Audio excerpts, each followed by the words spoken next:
Olha, gente, a minha história de hoje é uma história de superação. Uma história bonita que eu vou contar de um colega.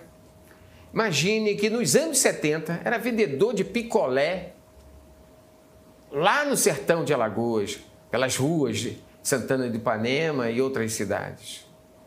Depois esse homem vem para a capital, ele trabalhou na roça, vem para a capital, vai para São Paulo com 13 anos de idade, pouco tempo depois se transformava editor de novelas. E ainda não tinha televisão em Alagoas, a televisão só chega no nosso estado em 1975. E quis o destino que ele se transformasse na história viva da televisão em Alagoas. Da primeira televisão, que foi a TV Gazeta. Ele acompanhou a instalação, a evolução, a programação, fez parte de momentos fundamentais para a consolidação do que nós conhecemos hoje como a televisão de maior audiência, a emissora de maior audiência aqui no estado. E viu as outras chegando também. O meu entrevistado de hoje, depois de ter feito tantas coisas na vida, inclusive ser criador de uma orquestra de meninos sertanejos para que não passasse a mesma coisa que ele viveu, que tivesse um futuro diferente. O destino também pregou outra peça com ele. Você vai ver ele de óculos escuros porque ele perdeu a visão. Mas não perdeu a vontade de viver, nem a vontade de produzir. Meu entrevistado é um jornalista, radialista, produtor, editor e outras coisitas mais na televisão do Brasil e de Alagoas. Fernando Valões, primeiro é uma honra entrevistá-lo, ter feito um preâmbulo desse, falar um pouco da sua história. Eu já entrevistei você em emissoras nacionais com projetos interessantes no sertão. Eu superfaturei ou é isso mesmo? Muito obrigado por você estar aqui. Eu que agradeço, primeiramente, a Deus essa oportunidade de estar aqui ao seu lado.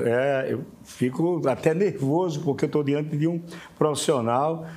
Você sabe que eu sou seu fã, sou seu admirador também, como um dos grandes jornalistas do estado de Alagoas, verdadeiro amigo, e passo as palavras para você, entendeu? A recíproca é verdadeira. Eu acho que tudo aquilo que você falou aqui sobre a minha pessoa, eu acredito que também está somado na sua vida como profissional. Muito obrigado a todos da televisão aqui por esta rica oportunidade. Vamos ao que interessa, porque senão você é radialista, você tem o dom, já apresentou programas de rádio na capital e no interior, no Agreste, no sertão, e tem o seu público cativo. Como era a sua vida lá? É isso mesmo? Você era vendedor de picolé em Santana de Ipanema e outras cidades? Ah, sim. Minha mãe solo e, de repente, casal de irmãos, para que eu conseguisse adquirir a primeira coleção de livros de Graciliano Ramos, eu tive que ralar muito, carroçando, porque foi 80 mil cruzeiros na época, na década de 70, e eu tive que carroçar. E para poder também entrar no cinema, no Cine Alvorada, eu tinha que vender o picolé do próprio cinema para poder ter acesso ao cinema no final de semana. E a própria sobrevivência. Então, as feiras livres, o dia a dia em Santana, engraxar sapato, eu digo assim que eu montei a primeira empresa aos 12 anos de idade. Essa empresa vendia picolé, essa empresa tinha engraxados e essa empresa... Foi o primeiro empreendedor, naquela época. E tu vai bater em São Paulo, porque sai do sertão, como é que é? Cerca de 70, uma cidade com, na época, Santana de Ipanema tinha 25 mil habitantes, veio a crise do feijão, só minha mãe, que era manicure e pedicure, saudosa Marlene. Ainda teve também o problema do algodão lá na região, né? E eu tive que... eu ia para as indústrias de beneficiamento brincar ali dentro daquelas empresas de descaroçamento de algodão. E, vendo aquela situação, resolvi comprar uma passagem fiado. A minha mãe comprou ao seu saudoso George. Peguei um ônibus, olhava na janela e dizia assim: que Deus me acompanhe e me dê na cidade grande, que eu alcance o futuro, com 24 graus, com uma lente, 2 fundos de garrafa que chamava. Eu me lembro que você tinha um óculos fundo de garrafa. Fundo de garrafa. E fui procurar... E como é que lá em São Paulo, os seus primeiros empregos? Fui trabalhar de office boy, trabalhar também numa empresa que fazia exames de eletroencefalograma e consegui, porque para ir para São Paulo eu tive que primeiro alcançar a autoestima minha, porque eu tive bullying na escola, de ceguinho, eu não tinha óculos até os 12 anos de idade, então eu tinha que estudar na parede, ao lado do quadro negro, porque eu não alcançava ver o que o professor escrevia a 1 metro. Então, mas aí eu acreditava em mim, poxa, eu posso, mesmo quase cego, eu vou vencer, eu vou conquistar o meu espaço. E fui procurar logo na cidade grande, e lá eu sempre estava perguntando às pessoas, por favor, que número é esse aqui dessa casa aqui para me entregar a mercadoria que eu trabalhava, e o cara dava o nome e eu subia a perguntar, nunca foi problema para mim. Quer dizer, e você chega à televisão, depois de você fazer o quê em São Paulo? Não, aí eu volto, 2, 3 anos depois, eu volto de São Paulo, carteira assinada, com alegria, quando cheguei... Rico? Vivo. Cheguei em São Paulo, vivo, né? Vivo. Cheguei em São Paulo, digo a minha mãe e a meus irmãos, a minha avó, vamos embora para a capital, aqui não é lugar, aqui não tem emprego. Eu já estava acostumado a trabalhar, quer dizer, eu já estava com meus 16, 17 anos. Chegando aqui em Maceió, encontramos uma casa abandonada de uma família aí em frente à Igreja do Bom Parto e entramos e fui procurar emprego. Já fui logo para o supermercado Ceia, que depois foi vendido à rede Bom Preço, ali na Levada. Então eu saí do Bom Parto a pé para trabalhar na Levada, consegui uma bolsa de estudo no Sagrada Família com o ex-deputado José Alves, que era o líder da região naquela época em Bebedouro, e fui trabalhar. Quando um dia eu estou lá dentro do supermercado, trabalhava como repositor, e ouvindo o Edécio Lopes, o saudoso Edécio Lopes, na hora que a gente ia repor o carrinho para levar para lá, e disse, olha, a TV Gazeta está surgindo e vai abrir vagas para atores, porque existia um projeto para que tivesse novelas, programas aqui de Alagoas. E aí eu larguei tudo e fui me inscrever lá na TV. Aí você já teve o primeiro contato com o senador Arnaldo Melo? Como é que foi? Não, meu primeiro contato lá, eu fugi da fila, porque a fila era enorme para atores. Todo mundo querendo ser ator da TV Gazeta. Todo mundo querendo ser ator da TV Gazeta. 70. Porque tinha que produzir programas local, né? Não tinha. Então eles. Mas aí a Maurílio, que foi o primeiro diretor de programação, veio para cá de Recife junto com o Rômulo Shoa, que era o seu gerente. Morreu em um acidente automobilístico, faltando um mês para a televisão inaugurar. Então, o projeto de atores acabou. Mas aí uma força estranha me tirou da fila e me levou lá para o estacionamento da televisão. E quando eu chego lá, está um caminhão descarregando os equipamentos. E aí eu fiquei ali, deu aquela vontade, bota uma peça dessa nas minhas costas. Eu magrinho, mas saí levando os equipamentos ali, e foi quando cruzava com o Pedro Collor, que estava carregando os equipamentos também. E dessa amizade, quando nós descarregamos o caminhão, eu fiquei parado assim, aí o Pedro Collor foi lá e disse, obrigado, garoto. E aí surgiu a amizade, e eu disse lá em casa, voltei para cá e disse, o filé está ali no estacionamento, vou continuar descarregando o caminhão de equipamentos. Então era gostoso quando adentrava aquele estúdio, aquele cheiro do tapete novo, dos equipamentos sendo abertos. Você viu a TV Gazeta começar e com o Pedro Collor carregando os equipamentos? Carregando, e depois fui lá junto com o doutor Jacques Pitangueira, que foi o primeiro diretor técnico da TV que veio fazer a montagem, puxar cabos. Aí eu já estava lá dentro carregando equipamento e já fiquei lá dentro lá mesmo, e aí eu vi, de vez em quando, o Pedro Collor, garoto, puxa esse fio aí. E eu, naquelas canalhetas que tinham aqueles buracos cheios de fio, e eu puxava e fiquei por ali. Eu digo, daqui não sai, daqui ninguém me tira. Até quando, faltando um mês para a televisão inaugurar, já em setembro, eu entrei em junho na TV Gazeta. Ela inaugurou em setembro. Quando chegou em setembro, o doutor Jacques reuniu todo mundo e ele tinha um olho assim que ele sabia qual a profissão. Ele chegava, você, Pirinho, você, fulano de tal, vá para a câmera, você vai para o setor tal. Chegou para mim e disse assim, você vá para o videotape. E foi lá no videotape que ali a minha escola começou. Quer dizer, você viu o começo do telejornalismo também? Não, eu fui o primeiro editor de reportagem da TV Gazeta. Antigamente era no filme, porque não tinha... A partir de 1976. 75 era filme, o primeiro cinegrafista foi Tim Maia, entendeu? Tem o Ronaldo que fazia a montagem, ele fazia... Você tem foto disso tudo? Não tenho não. Não, tem algumas, tem foto que está no livro do Tim Maia. Quer dizer que tem um livro já que deve sair aí, um livro contando essa história. Que vai ser lançado na Bienal agora, contando toda essa história. Então tá lá Ricardo Mota, tá lá Regis Cavalcante, os primeiros repórteres e Tim Maia. Eu me lembro que nos anos 80, quando eu chego em Alagoas, o editor era Regis Cavalcante. Isso, entendeu? Iremar Marinho foi o primeiro diretor de jornalismo da TV Gazeta. Iremar Marinho, aqui eu mando um abraço, um amigo particular, querido, né? E Iremar foi quem me deu a primeira reportagem aos 18 anos. Eu entrei na TV Gazeta aos 18 anos de idade, com 18 anos.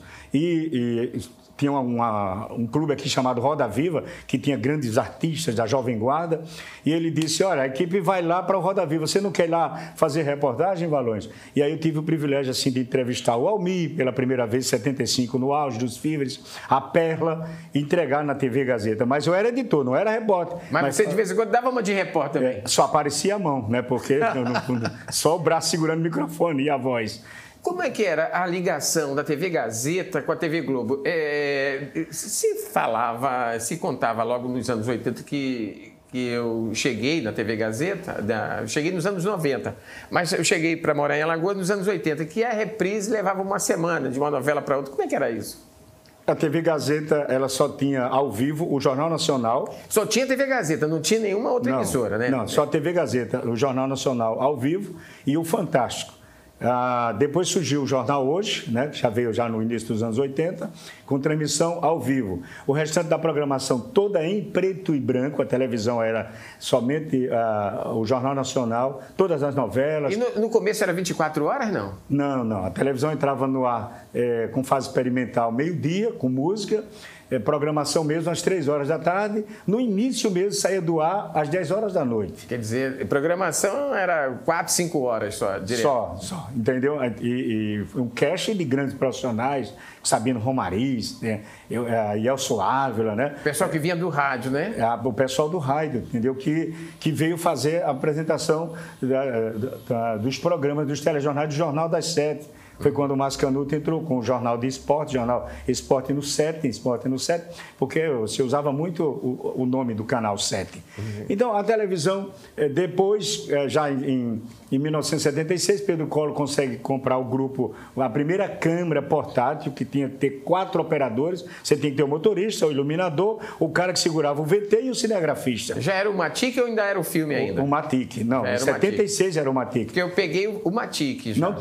Nós não tínhamos comerciais. Comerciais ou era filme ou slide. Então tem uma sequência de slide onde o operador colocava o som separado do comercial lá na mesa durante um ano, porque não tinha... E nem todo mundo tinha televisão. Nem todo mundo, e não tinha equipamento de externa, entendeu? Mas tem uma coisa assim que me emociona muito, era quando eu ia para a televisão, passava no comércio, eu saía do Bom Parto a pé para ir na TV Gazeta no Farol, ia ver os monitores da Casa Neno, as TVs, tudo ligado, assim, fase experimental, com as barras coloridas, né? Sem nada no ar. Sem nada no ar.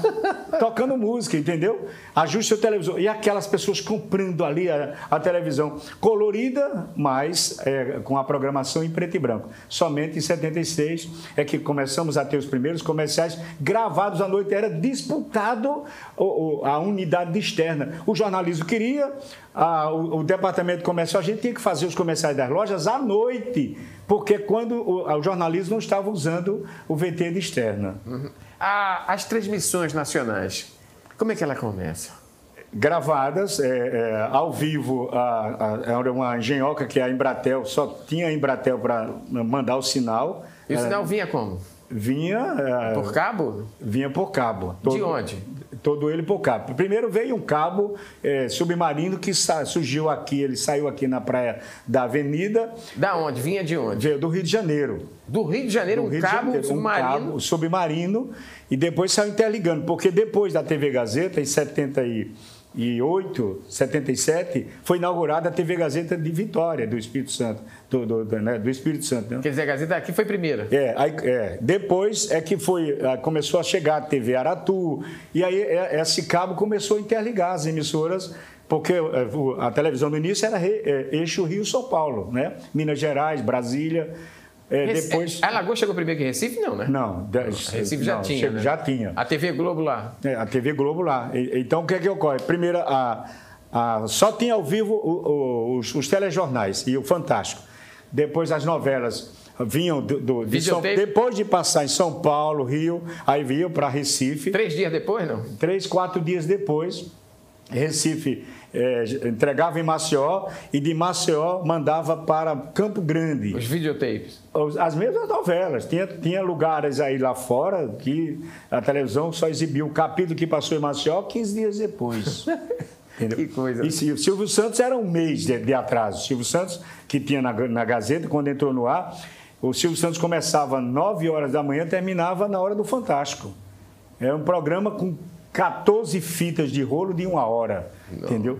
E esse programa rodava o Brasil inteiro também para poder chegar em Maceió. Com 14 dias de atraso. Com 14 dias de atraso. Quer dizer, um delay grande. Delay grande. E outra coisa, o gerador de caracteres, hoje você tem teclado com a maior facilidade, não. Aquilo ali era tudo no letra 7. Você fazia em cartolina, pregava lá na parede, uma câmera filmava as letras com o nome lá de Arnaldo Ferreira. E você sai de Alagoas e vai fazer novela como? Como é que surge isso na sua vida? Não, aí quando eu entrei na TV Gazeta, 2 anos depois eu fui convidado para participar da inauguração da TV Gazeta em Vitória.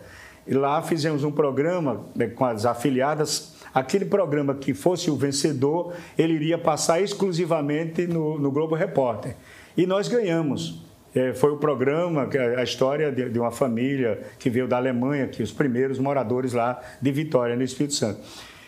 Passado 15 dias, eu já estava com 1 ano lá em Vitória, já no finalzinho de 78, chegou o pessoal da Globo para agradecer e conhecer a equipe. E quando chegou perto de mim, disse: você foi o editor do programa, que foi vinculado totalmente assim no Globo Repórter. E me parabenizou e disse: você não quer ir para a Globo, Rio? Aí eu digo: ontem. E aí ele me deu o cartãozinho, eu fui, já cheguei trabalhando, e aí veio a novela Maria Maria, que tem meu nome como editor no final, a sucessora, o Astro, a primeira edição do Astro. As novelas também eram ao vivo, como se contam os atores? Não, já era videotape, né? Já era videotapes, só entrava no ar um mês depois de gravado. De gravado, com 30 capítulos é que ela entrava no ar. E aí eu saí daqui, fui embora para o Rio, quando chego lá... Quer dizer, o vendedor de picolé, gente, estou contando uma história maravilhosa do vendedor de picolé do sertão, que chega agora na TV Globo, depois de viver em São Paulo, né, também como ambulante, volta para Maceió, foi trabalhar em supermercado, vem para a TV Gazeta, começa de graça, né, ao lado de Pedro Collor, carregando equipamento, e chega na TV Globo, já como editor de novelas, essa coisa toda. E você fica quanto tempo lá no Rio de Janeiro? Eu fico 2 anos e um dia eu vou chegando para trabalhar, o cara disse: Alagoano, tem um telefone de um cara aí de Alagoas. Eu peguei, pois não, disse: não, porque a novela vai encerrar amanhã e houve um problema aqui em um bloco e estamos precisando do 3º bloco da novela X, eu não me recordo aqui. Aí eu digo: vou providenciar agora. Ele disse: quem está falando aí? Eu digo: Valões, Fernando Valões. Fernando Valões, você está fazendo o que aí? Eu digo: tudo, aqui na Globo você tem que fazer de tudo, né? Então eu estou precisando de um coordenador, de um produtor. Foi quando eu retorno para Alagoas e aqui vem o coordenar o departamento de produção. E quando chego aqui, comercial também da Videoframe, que era uma empresa de Pedro Collor, e a Sengap, Central Gazeta, também de produção. E o pessoal entregava, tinha mania de me entregar uma chave, umas cartolinas e o áudio, e dizia assim: Valões, monta aí. Então, usando toda a minha bagagem que eu adquiri na Globo. E aí um dia eu perguntei: vem cá, quanto é uma produção comercial dessa aí? Aí o cara disse assim, por exemplo, valores de hoje, R$10.000. Eu digo: poxa, eu estou ganhando R$4.000 aqui, e estou fazendo comercial, o cara ganha meu salário em uma produção minha. Vou sair daqui. Larguei tudo e fui montar a agência Valões Empreendimentos e Publicidade Limitada. Para não concorrer em Maceió, fui para Arapiraca, aí passei a ser o primeiro repórter da televisão no interior. As primeiras reportagens da TV Gazeta do interior foram feitas e produzidas por mim. Agora, o editor está ali se deliciando com a história viva aqui. Ele deve estar se batendo palma lá, eu estou vendo daqui, do estúdio. Um abraço. E aprendendo, né? Porque ele é um jovem editor.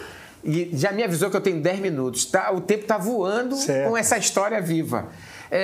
Hoje, como é que você vê a TV com tanta tecnologia? Você que viu no cabo, um cabo ser puxado do Rio de Janeiro para cá, você que começou com o filme, depois o Matic, depois nós viemos com essa evolução das câmeras. Hoje são só 2 pessoas, né? Um cinegrafista e um repórter. O microfone já não tem mais fio, né? Como é que você vê essa evolução de hoje? Melhorou? Não dá nem para falar. Eu mesmo digo assim, eu tenho uma televisão dentro da minha casa.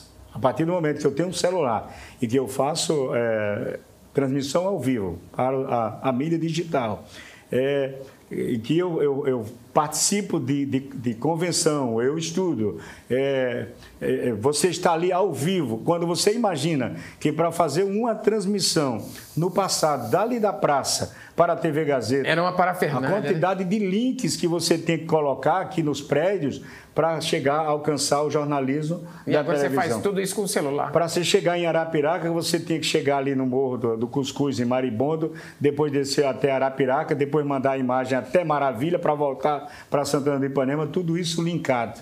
E hoje, aqui os canais de TV, está tudo via satélite, está tudo via... E com o celular. E com o celular. Então, a câmera é o celular. A transformação... Aliás, o celular agora é cinema... Outra coisa que me impressiona é que você perdeu... Você perdeu o quê? 100% da visão? 100%. E continua trabalhando? Às vezes eu vou para entrevista coletiva e te encontro lá, entrevistando. Diz, olha, me bota a minha mão aqui. Passou pela orelha aqui do... O que você está pensando em fazer da vida ainda? Quantos anos você tem? Desculpa. 65 anos. 65 anos. E continua jornalista? Aos 58 anos eu perdi. O ano passado eu ganhei um prêmio da Meta Facebook, $15 mil. Eu já fui o 26º produtor de programa em rádio comunitária do Brasil pelo Ministério da Cultura em 2008. Na época eu ganhei R$40 mil também por ser escolhido 400 emissoras com o programa lá diretamente do Sertão, fazendo jornalismo no Sertão, ensinando, formei 78 profissionais. A Orquestra Sinfônica que deu cidadania a muitos jovens que são médicos. Continua a orquestra hoje. Lá do Sertão. Eu fiz uma matéria nacional, inclusive, que chamou a atenção do país inteiro, dos meninos do Sertão, né? Muito. Continua firme. Aqueles meninos saíram cresceram na vida? Todos cresceram. A música ela dá uma transformação na vida. O professor Paulo César, que é o maestro, ele sabe disso. Para entrar lá tem que saber ler, escrever, procurar, continuar estudando para ler partituras e ter na música o saber. Quando eu perdi a visão em 2015, eu disse, não, eu tenho que continuar. E agora, o que você está pensando em fazer da vida? Fiz faculdade, fiz ciências sociais, me especializei em sociologia e agora estou dando palestra. Estou procurando ir para as escolas, estou dando palestra de graça para compartilhar o que eu aprendi. Então, estou levando agora a autoestima, a autoconfiança, o autoconhecimento para que o jovem acabar com essa vazão. Além disso, na comunicação, o que você pensa em fazer? Eu continuo, além de palestrante, continuo nas mídias sociais. Tem projetos para fazendo vídeos, documentários. Sim, eu tenho grandes documentários que eu fiz, inclusive sobre a vida de Graciliano Ramos, entrevistando as suas irmãs. Já sem visão? Hein? Já sem visão? Não, já com visão. Ainda com visão, né? Mas sem visão a gente tem... Eu tenho 3.200 vídeos publicados nas mídias, eu tenho mais de 6 milhões de visualização no nosso material produzido lá no Fernando Valões, Mente Turbinada. Que está no YouTube, está no Instagram também. Então, eu quero compartilhar agora que a gente pode superar, a gente pode alcançar, pode continuar. Na velhice, a palavra de Deus diz que na velhice que nós ainda daremos frutos, entendeu? Como é o nome do livro que vai ser lançado na Bienal? Da fome à fama. E eu duvido, que qualquer radialista, jornalista espalhado por aí, que um dia não tenha passado fome também. Que a nossa profissão não é tão fácil. Não. Então, mas alcança a fama. Então, é acreditar. Da fome à fama. E agora terminei o 2º livro, que vai ser lançado também. A história do maior território de Alagoas, que é Santana do Ipanema, que tinha 9 municípios que pertenciam ao distrito de Santana. De Ouro Branco a Major Isidoro. Valões. 5 vezes maior do que Maceió. Valões, boa sorte. Obrigado, garoto. Eu vou atrás do seu livro na Bienal, porque é um livro que conta a história. Essa é uma entrevista que a gente vai ter que fazer um novo capítulo. Mas daqui mais para frente. Fica aquele gostinho de quero mais, né? a história da televisão viva. Bastidores. Eu quero agradecer aqui a Arnon de Mello. Eu chamo o pai de trabalho que me deu a oportunidade de abriu as portas. Quando ele abriu as portas da televisão, me deu a profissão. Olha eu aqui, entendeu? Contando a história. Que Deus possa dar um espaço ao Arnon de Mello lá no céu. Foi muito bom para muitos e muitos que estão hoje aí trabalhando na televisão. Valões, muito obrigado. Deixa eu dizer... Não, encerrou. Se deixar, eu não entrevisto mais ninguém. Você vai voltar. Teve Canal 5 e outro canal que eu também trabalhei. Mas você vai voltar. Um abraço. Um abraço. Obrigado, gente.